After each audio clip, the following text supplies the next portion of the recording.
وعلى آله وصحبه ومن والاه ولا حول ولا قوة إلا بالله. Rabbi shrah li sadri wa yassir li amri wahlul 'uqdatam min lisani yafqahu qawli. Allahumma faqihna fid din wa 'allimna ta'wil. Bapak Ibu sekalian, gimana? Masih semangat malam hari ini? Semangat semua ya? Insya Allah ya. Kita mau bahas hadis Arba'in An-Nabawi, hadis yang ke-23. Langsung saja ya, untuk efisiensi waktu. Saya akan bacakan hadisnya.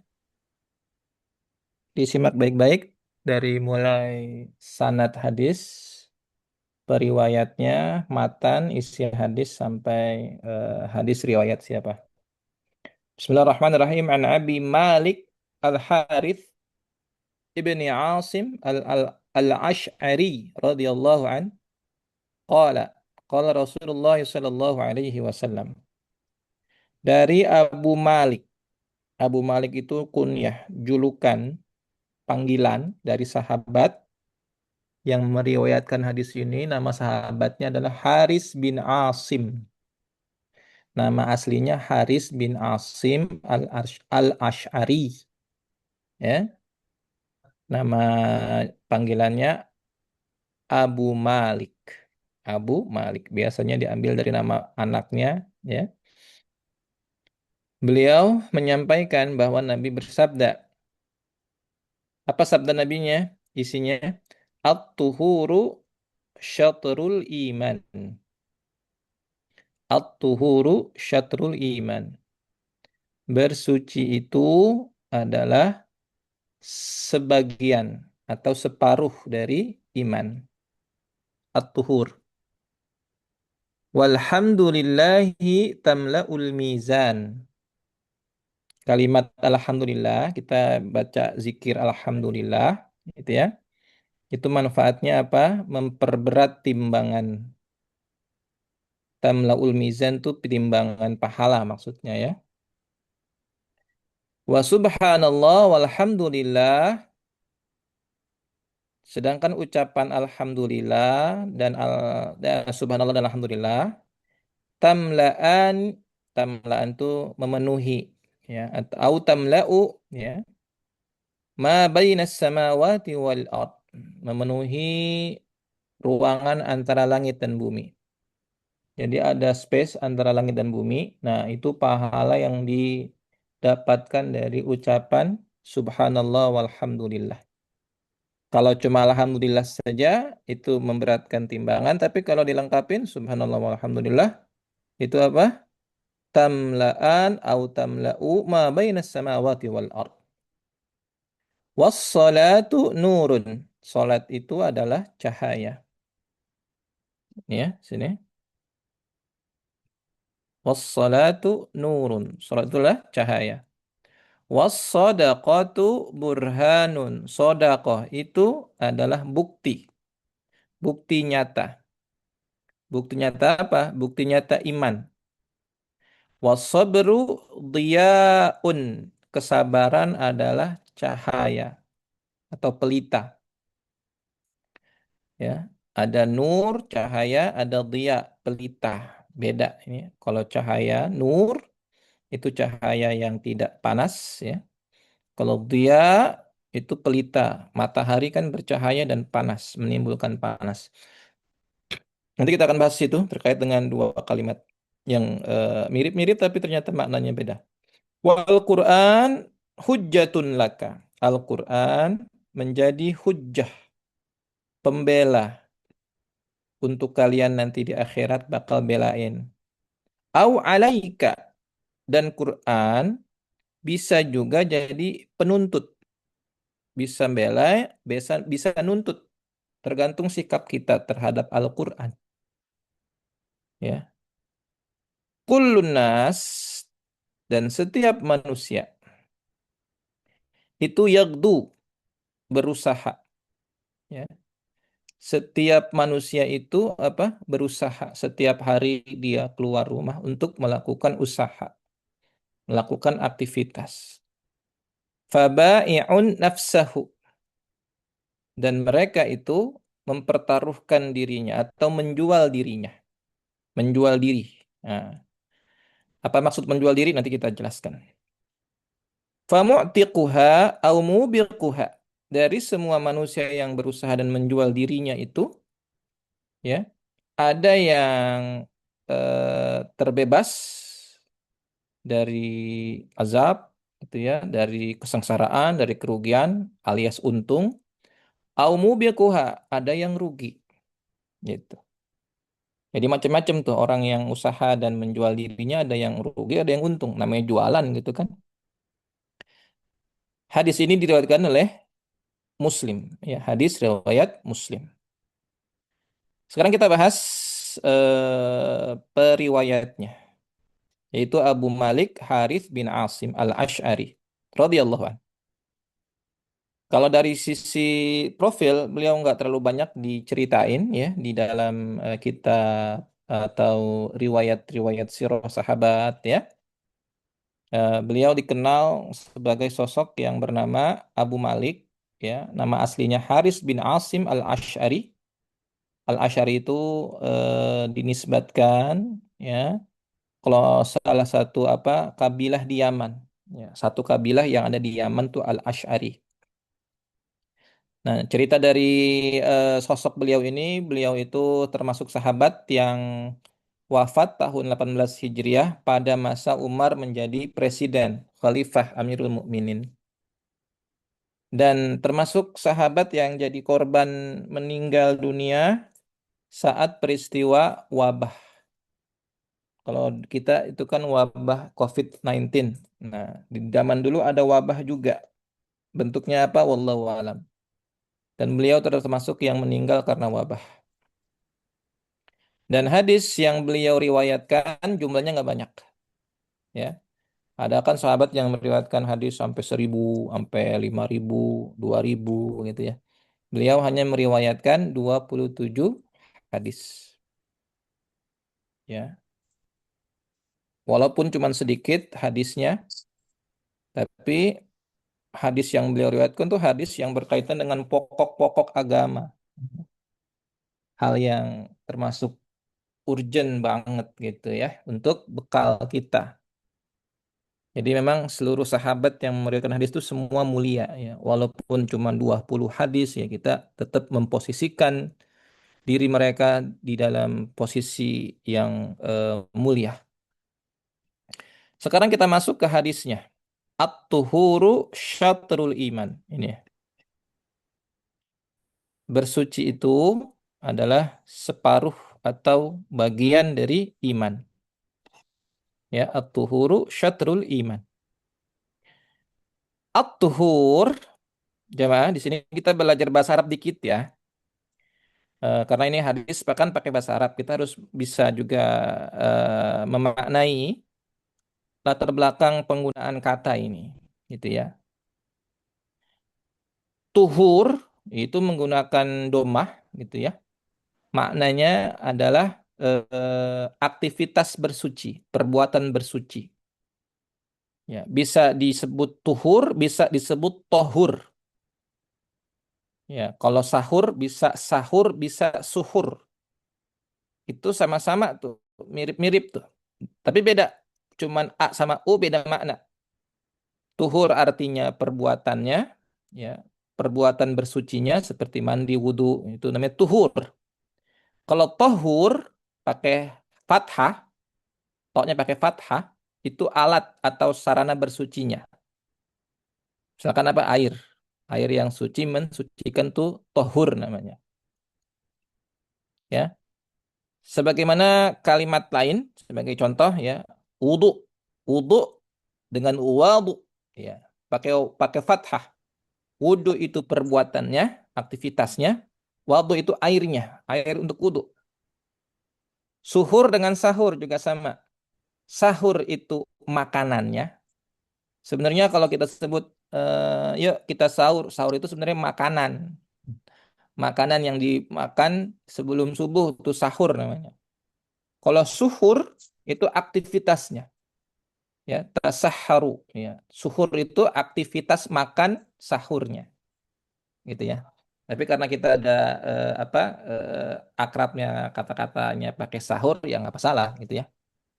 Kalau pakai kata suhur jadi malah aneh, gitu kan. Ini sekilas ya berkaitan dengan apa membedah akar kata dari kalimat tuhur ini. Nah, makna dari bersuci ini apa? Sebagian ulama menjelaskan bahwa maksud dari bersuci ini bukan hanya suci secara fisik, ya, dari hadas kecil maupun besar. Kecil itu kan pakai wudhu, ya, buang angin, ya, buang air kecil, buang air besar. Cara mensucikannya wudhu. Kalau berhadas, junub, segala macam, ya, nifas, haid, mandi besar. Itu at-tuhur juga aktivitas bersuci gitu. Tapi maksud hadis ini bukan cuma itu, bukan cuma aktivitas bersuci fisik, tapi juga, nah di sini saya sampaikan, di sini ada warna kuningnya. At-tuhur bermakna mensucikan diri dari dosa, dari perbuatan-perbuatan yang kotor. Jadi ketika ada orang ingin tobat, memperbaiki diri, meninggalkan maksiat, berarti dia sedang melakukan at-tuhur, lagi bersih-bersih jiwa, bersih-bersih kotoran. Dan sesungguhnya Allah Subhanahu wa taala sangat mencintai orang-orang yang seperti ini. Innallaha yuhibbut tawwabin. Allah mencintai orang-orang yang bertobat, ya.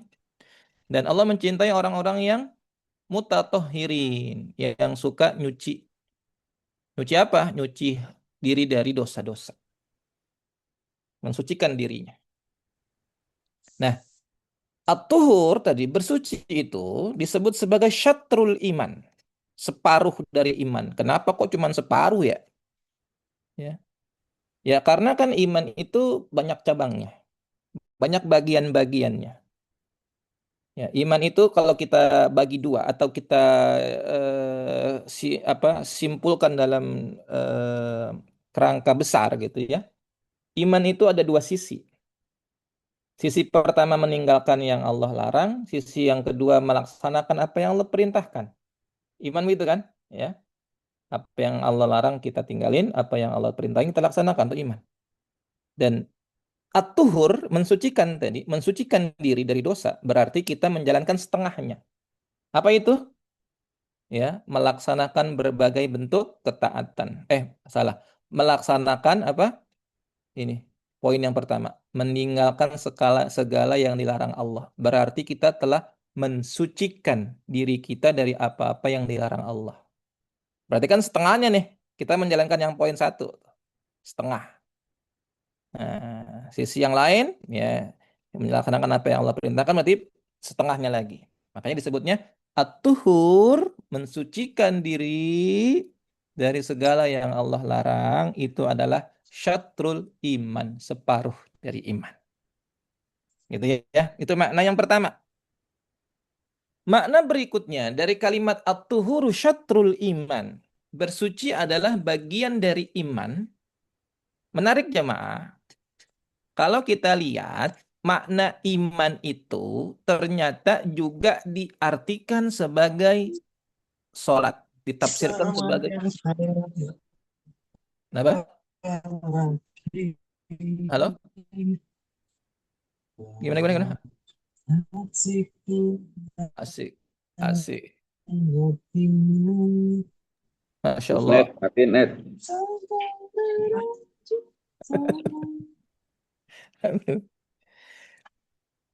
Gimana, gimana, gimana? Sudah? Siap ya? Jadi gini, ini sekarang kita bahas at-tuhur, makna versi yang kedua. Kalau tadi versi yang pertama adalah bersuci dari sisi apa membersihkan kotoran perbuatan-perbuatan yang Allah larang gitu ya. Sekarang kita bahas dari sisi at-tuhur dalam hal bersuci seperti wudhu dan mandi. Itu bagian yang kedua. Jadi jamaah sekalian, para ulama menjelaskan bahwa yang dimaksud at-tuhuru syatrul iman, iman Iman itu diartikan sebagai sholat. Lah, kok iman diartikan sebagai sholat? Dari mana asal-usulnya? Jadi dalam Al-Quran itu ada ayat ya yang berbunyi wa ma kana Allahu liyudhi'a imanakum. Tuh, iman. Dan sesungguhnya Allah Subhanahu wa taala tidak akan menyia-nyiakan iman kalian. Maksud iman kalian apa? Ini ayat berkaitan dengan pelaksanaan sholat yang dulu menghadap Al-Aqsa sebelum dipindahkan ke Ka'bah. Ketika sholat dipindahkan ke Ka'bah, Allah sampaikan, Allah tidak menyia-nyiakan pahala imanakum. Sholat kalian yang udah kemarin-kemarin, waktu kalian menghadap Al-Aqsa masih dihitung pahala sholatnya. Ternyata ya menyebut kata sholat di ayat ini pakai kata iman. Eh, Jadi iman juga bisa diartikan sebagai sholat. Maka dengan kita menggunakan redaksi ini, ya pengertian ini bisa disampaikan bahwa bersuci at-tuhur adalah bagian dari sholat. Bersuci itu adalah bagian dari syarat sahnya sholat atau bagian dari sholat itu sendiri. Karena satu kesatuan yang nggak bisa dipisah. Anda sholat nggak pakai suci ya sama aja Anda nggak sholat, gitu. Makanya disebut itu ada itu nih. Halo, Mi. Oke.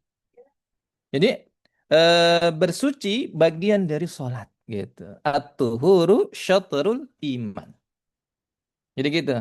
Maksud dari versi yang kedua tadi. Dan keduanya adalah makna at-tuhuru syatrul iman yang saling melengkapi. Jadi bersuci dari versi fisik ya, yaitu dengan wudhu dan mandi besar dan juga at-tuhur dalam versi membersihkan kita dari praktek-praktek kemaksiatan. Oke, itu poin yang pertama tentang at-tuhur, kebersihan atau mensucikan diri. Yang kedua, di hadis ini juga menyebutkan tentang kalimat alhamdulillah. Walhamdulillahi tamla'ul mizan. Alhamdulillah itu memenuhi timbangan amal. Subhanallah walhamdulillah tamla'an au tamla'u ma bainas samawati wal ard. Sedangkan ucapan subhanallah walhamdulillah memenuhi ya apa yang ada di antara langit dan bumi. Pahalanya ya tentu saja lebih besar ucapan subhanallah walhamdulillah. Ya gitu. Ya, apa bedanya alhamdulillah dengan subhanallah? Ya. Ucapan hamdalah itu adalah pujian atas nikmat yang Allah karuniakan kepada kita. Itu ya, kita memuji Allah dengan nikmat dan karunia yang Allah kasih.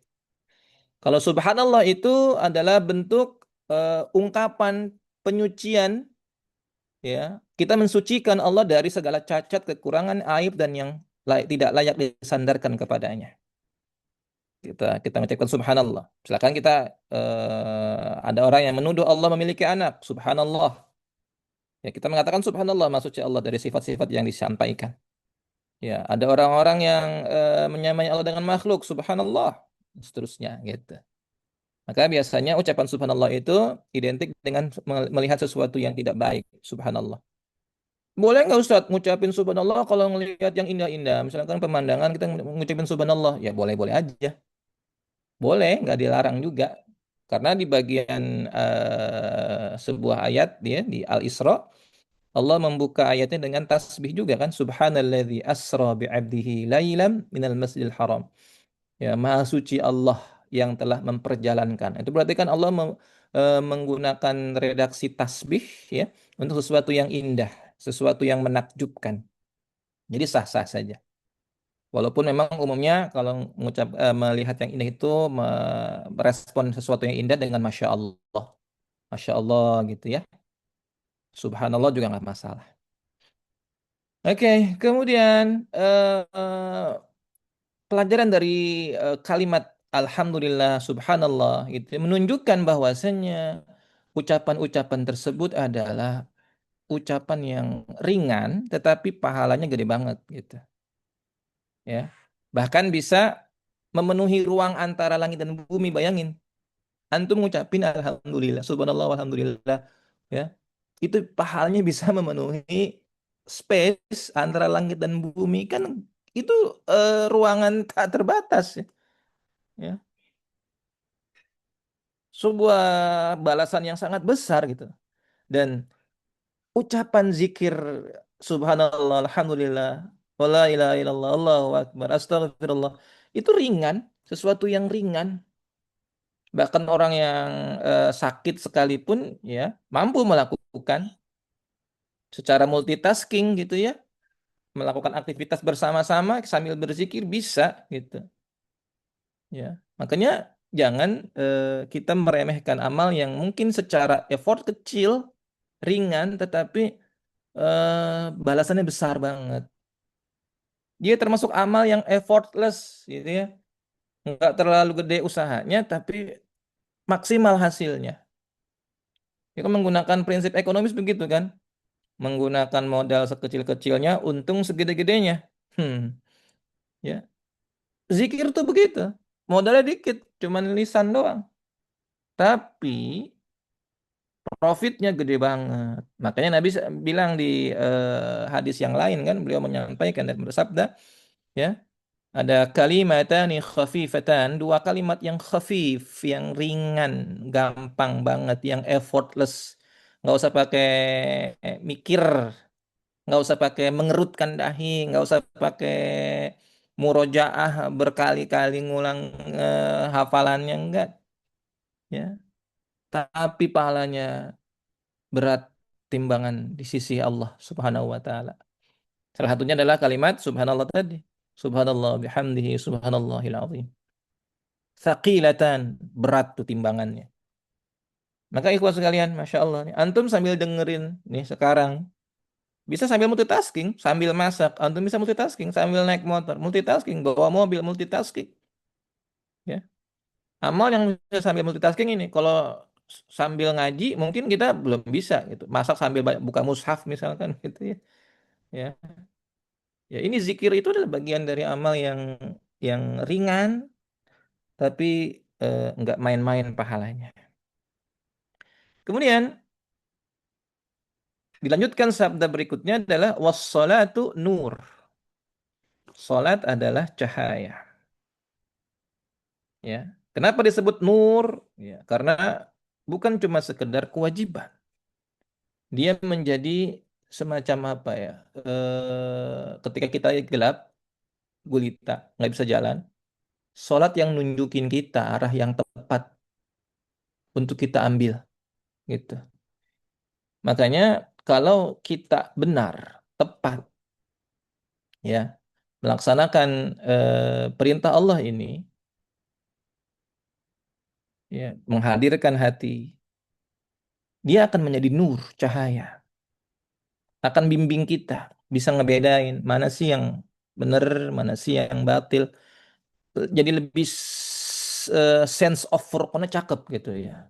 Lebih sensitif melihat antara yang hak dengan yang batil gitu ya. Kalau kita tadi dibentengi dengan ya furqan, dengan cara apa? Salat tadi.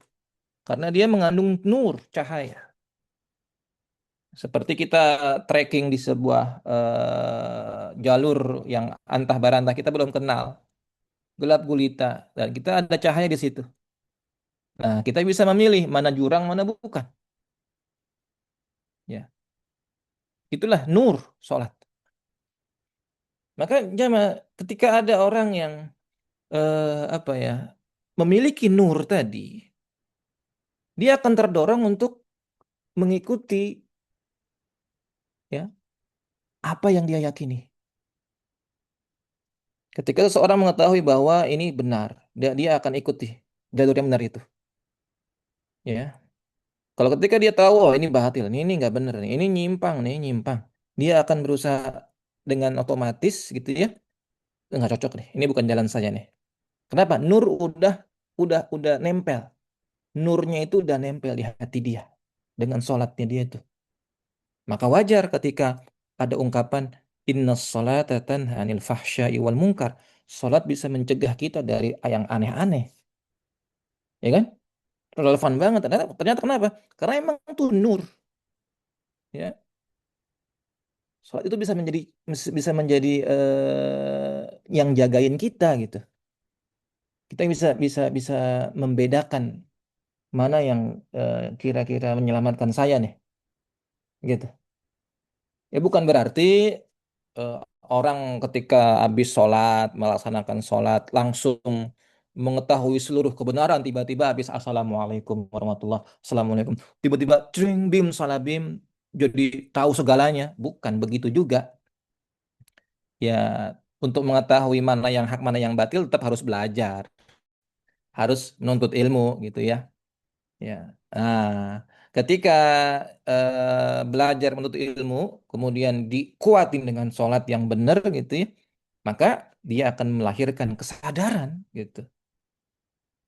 Nah, ketika dia dengan tolabul ilminya tahu sebuah kebenaran, nah dia akan makin mantap. Kenapa? Itu tuh yang bikin dia ngikutin kebenaran itu semakin mantap. Kenapa? Ada nur di hatinya. Nur itulah yang bikin dia mantep ngikutin apa yang dia udah ketahui gitu. Karena sering kali ada orang yang udah tahu mana bener, mana nggak bener, udah tahu sebenarnya, dia paham, tapi dia lebih milih yang keliru, yang salah, gitu. Ya, nggak bisa. Dia lebih milih yang salah, gitu. Ada yang seperti itu. Kenapa? Kok bisa ya? Ada orang yang udah tahu itu salah tapi masih dihajar aja, masih diikutin aja. Ya. Padahal dia udah ngerjain sholat kok gitu. Sebenarnya bukan sholatnya yang salah, ya, tapi yang salah adalah dirinya yang belum mampu memanfaatkan sholat sebagaimana mestinya. Kadang-kadang kita suka itu kan, apa ya, mengkritisi, udah rajin ibadah tapi kayaknya masih itu juga tuh, masih korupsi juga, ya. Itu kelihatannya mukanya muka ahli sujud tuh menteri, tapi ternyata zolim dia. Ada kan menteri yang lagi disorot tuh. Netizen kan kalau ngomong sadis-sadis kan. Mukanya muka ahli sujud tuh gitu ya. Tapi ternyata memanfaatkan wewenang dia gitu.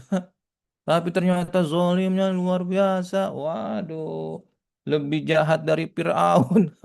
Ada yang bilang macem-macem tuh. Aduh. Jadi memang ya nggak heran, ada emang seperti itu. Jadi ada yang dia secara ubudiahnya fine, oke. Ya, tapi kok kayaknya nggak relevan banget gitu. Kenapa? Bukan salah sholatnya. Dia belum mampu memanfaatkan fitur-fitur sholat yang udah dicanangkan, yang sudah dimuat di dalam fungsi-fungsi sholat. Ibaratnya begini, ibarat handphone gitu ya. Ibarat handphone canggih, fiturnya canggih, fungsinya canggih, tapi dia cuman manfaatin untuk telepon doang. Telepon doang. Fitur-fitur yang lain AI nggak dipakai misalkan. Ya, yang lain-lain nggak dipakai. Bukan karena handphonenya nggak bagus, handphonenya canggih, tapi si pemilik, ya pengguna usernya belum memanfaatkan seluruh manfaat dari handphone tersebut. Begitulah sholat. Ya. Sholat itu memiliki fitur yang luar biasa, manfaatnya luar biasa, fungsinya luar biasa. Tapi banyak di antara orang yang user tadi, ya, pelaku sholat, belum memanfaatkan sebagaimana mestinya. Gitu. Kalau dia memaksimalkan, dia akan menjadi nur cahaya. Ya, bukan cuma di dunia, tapi juga cahaya di akhirat.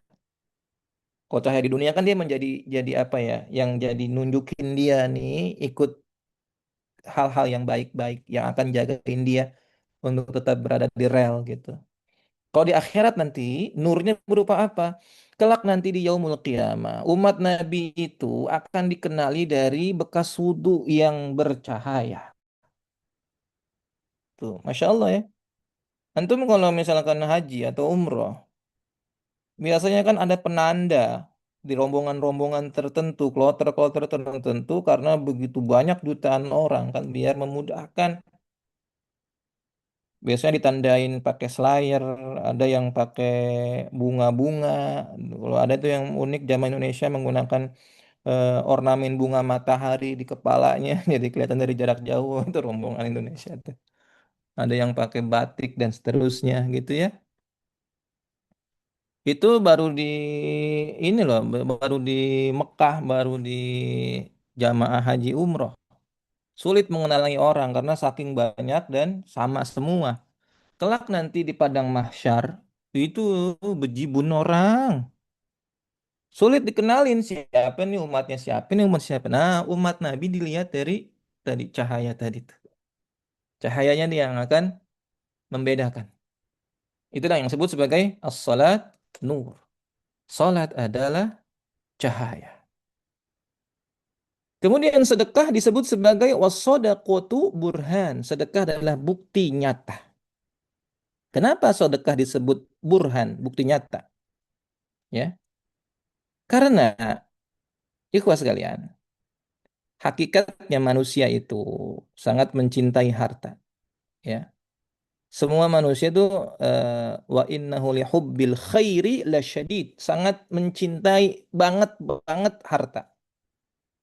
Ya, mengeluarkan sebagian harta itu bukan perkara yang gampang, gitu ya. Kalau bukan karena yakin dengan balasan dari Allah, gitu ya, yakin dengan pahala, ya berat gitu. Makanya orang-orang munafikin, orang-orang kafir itu paling berat ngeluarin koceknya untuk berinfak. Mereka itu pelit banget gitu. Mereka tahu ya, ngeluarin sesuatu itu untuk orang lain itu berat. Karena mereka menganggapnya yang namanya bertransaksi harus saling menguntungkan. Nah, orang yang bersedekah itu ya, dia nggak bisa langsung mendapatkan profit di depan mata, nggak kayak dia jual beli. Kalau jual beli kan ada keuntungan nyata di depan mata. Kalau sedekah kagak ada. Makanya butuh apa? Butuh keyakinan. Kalau nggak yakin dia nggak mampu. Kalau dia nggak yakin dengan balasan, dia akan berat ngeluarin kocek di dana di dompetnya atau di tabungannya, di rekeningnya. Makanya disebutnya sedekah itu adalah burhan, bukti. Anda benar-benar beriman apa enggak, gitu. Ya. Kalau orang sudah rela menginfakkan, ya karena Allah, berarti udah burhan tuh. Dia udah bisa membuktikan nyata imannya. Kenapa? Dia lebih mengutamakan Allah dibandingkan kecintaan kepada hartanya. Maka disebutnya adalah burhan, bukti nyata. Bahkan kata-kata sodako sendiri itu diambil dari kata as-sidq, sod, dal, kof. Artinya apa? Sodakoh dengan sidik. Ya, kan sidik itu artinya apa? Jujur, benar. Ya, jadi orang yang sodako itu sebenarnya sama seperti orang yang sedang benar-benar beriman, jujur imannya. Yang disebutnya al-burhan. Berikutnya, sabar disebut sebagai dhiya. Ya, ya. Wasabru ad-dhiya. Sabar adalah sinar, pelita. Dalam hadis ini, Nabi menyebut sabar dengan kata dhiya, pelita. Cahaya yang memancar seperti cahaya matahari. Dalam bahasa Arab, untuk mengungkapkan cahaya itu menggunakan dua cara. Kadang pakai nur, kadang pakai dhiya. Gitu. Apa bedanya? Oh, detail banget. Ketika Allah Subhanahu wa taala mengungkapkan tentang bulan, bulan itu disebutnya sebagai komar. Wal qamaru nura, bulan itu bercahaya. Pakai kata-kata nur. Kenapa? Karena cahayanya nggak mengandung panas bulan itu. Mana ada panas bulan kan? Makanya ada orang yang bermendarat di bulan, kenapa? Emang karena bulan nggak ada panas.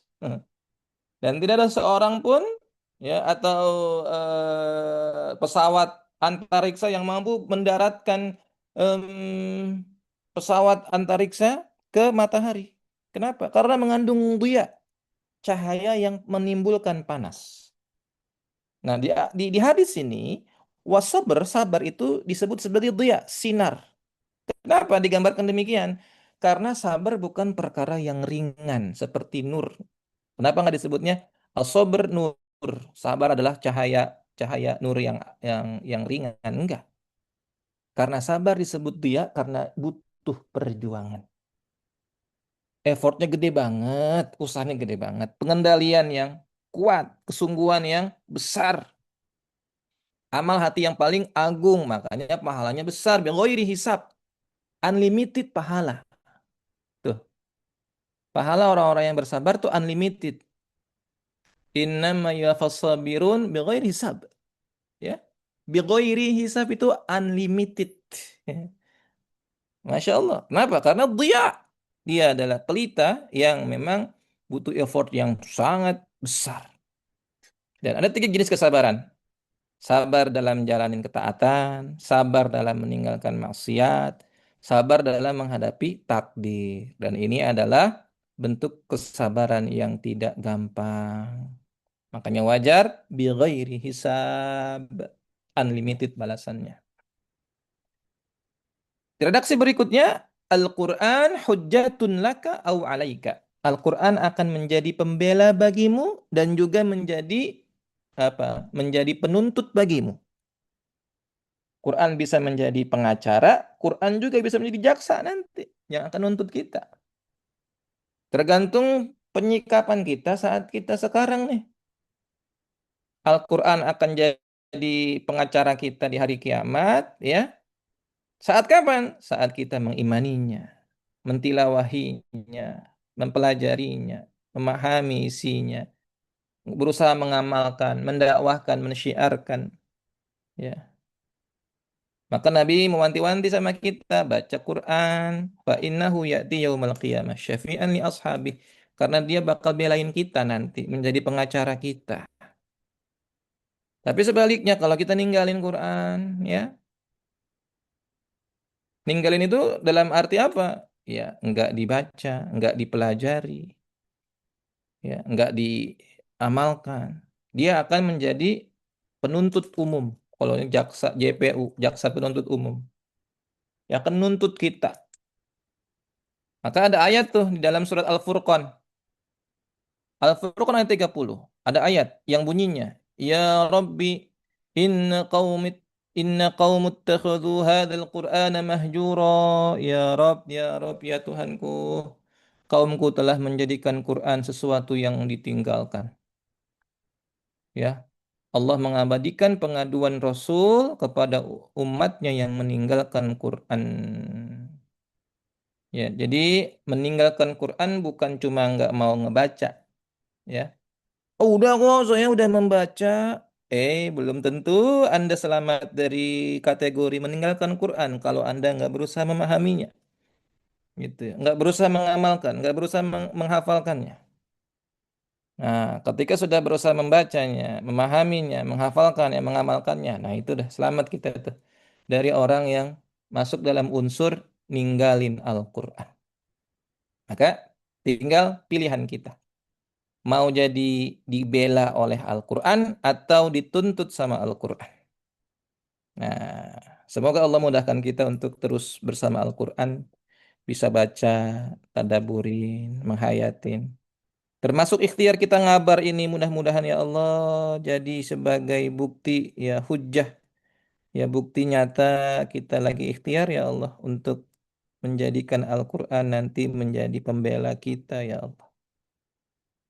Nah, di penutup hadis ini ditutup dengan apa? Dengan sabda Nabi, kullun nas yaghdu, setiap manusia berangkat pada pagi hari untuk usaha. Ya, untuk apa usahanya? Faba'i'un nafsahu, untuk menjual dirinya. Famu'tiquha au mubiquha. Ada yang membebaskannya, untung. Ada pula yang membinasakannya, dia rugi. Jadi di hadis penutup ini, ya, Nunjukin bahwa sejatinya kita adalah orang yang sedang menjual diri kita. Ya. Ada orang yang menjual diri dengan amal soleh. Ya. Sehingga dia beruntung terbebas dari azab. Dengan apa? Dengan ketaatan. Bekerja dengan cara yang halal. Taqarrub ilallah. Itu ya. Ada juga yang menjual dirinya dengan kebinasaan, kepada kebinasaan. Dia habis-habisan, menghabiskan hari-harinya untuk hal-hal yang menyimpang, mendatangkan murka Allah. Dan itu pilihan, ya. Selalu ada tawaran di depan mata kita, tawaran baik atau tawaran buruk. Kitalah yang mengambil pilihan itu. Kitalah yang mengambil pilihan menentukan diri kita mau terbebas atau mau terjerumus. Mau untung atau rugi itu pilihan kita. Itu pilihan kita gitu. Dan konsekuensinya harus ditanggung masing-masing. Maka sebagai penutup, hadis yang kita bahas ini adalah menunjukkan pintu kebaikan itu banyak banget opsinya. Allah nggak hanya membuka satu jalur menuju surga. Tidak hanya babus sodakoh, pintu sodakoh. Babur royan, pintu puasa. Tapi juga ada pintu-pintu yang lain. Ya, maka bersuci adalah kebaikan. Zikir, kebaikan. Salat, kebaikan. Sedekah, kebaikan. Sabar, kebaikan. Tilawah Quran, berinteraksi dengan Quran, kebaikan. Termasuk ngabar ini adalah jangan-jangan nanti ada pintu ngabar. Pintu surga dari jalur ngabar. Ngaji bareng. Hmm. Maka tinggal kita mau memanfaatkan. Memilih pintu kebaikan yang mana, ya, atau justru memilih jalan yang membawa kepada kesengsaraan. Semoga Allah membimbing kita, memberikan taufik kepada kita agar selalu memilih pintu-pintu kebaikan agar dimudahkan untuk memasuki surganya Allah Subhanahu wa taala. Demikian jamaah sekalian, nggak panjang ya malam hari ini pengajian kita singkat-singkat saja. Nggak panjang tapi padat, Ustaz. Iya, mudah-mudahan manfaatnya apa namanya bisa kita optimalkan materi-materi tadi. Sekarang sebelum saya apa namanya sebelum saya serahkan apa kuis ya, ada yang mau didiskusikan? Ada nih Ustaz. Apa tuh? Itu tadi kan di awal dibilang iman itu melaksanakan apa yang diperintah dan menjauhi apa yang dilarang Allah ya kan. Iya, iya. Ya. Nah, itu bukannya definisi takwa ya. Jadi iman dan takwa itu sama Iya, definisinya, iya. pemahamannya. Jadi memang ada kemiripan, ada kemiripan definisi. Iman dan takwa itu kan satu kesatuan gitu ya. Heeh. Jadi kalau kita apa breakdown lagi definisi iman itu, kalau secara istilah dan secara bahasa, iman itu kan meyakini gitu kan. Meyakini apa? Meyakini apa yang Allah perintahkan, meyakini apa yang Allah larang. Bukan cuma meyakini doang kan berarti iman. Berarti apa? Jalanin, ya mengamalkan. Mengamalkan apa yang Allah perintahkan, ya kan? Kemudian menjauhi apa yang Allah larang. Jadi ya itu-itu aja gitu. Ya ada kemiripan sebenarnya kalau definisi definisi iman dan takwa. Kalau takwa itu bahkan di definisi yang lain bisa diartikan sebagai perasaan takut, gitu kan? Oh, Definisi takwa itu kan takut juga, gitu kan? Takwa juga bisa didefinisikan hati-hati. Jadi maknanya banyak sebenarnya takwa itu. Bukan cuma menjalankan perintah dan menjauhi larangan. Tapi kalau kita apa namanya simpulkan, konklusikan dari definisi itu ya dua poin tadi.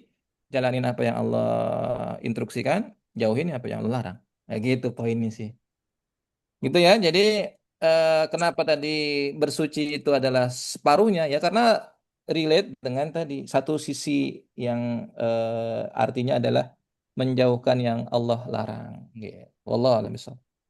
Jadi kalau iman itu ya percaya ya kan apa yang disuruh dan dilarang. Pengamalannya takwa. Karena kita kan ujung nanti jadi orang bertakwa ya. Betul, Itu betul, saja. betul, betul, betul, betul, betul. Oke. Kasih tahu ngerti paham insyaallah. Kasih Ya, syukran. silakan. So, tadi sinar tuh diar apa dihar kita? Dia, dia, Iya. dia, bo, ya, hamzah.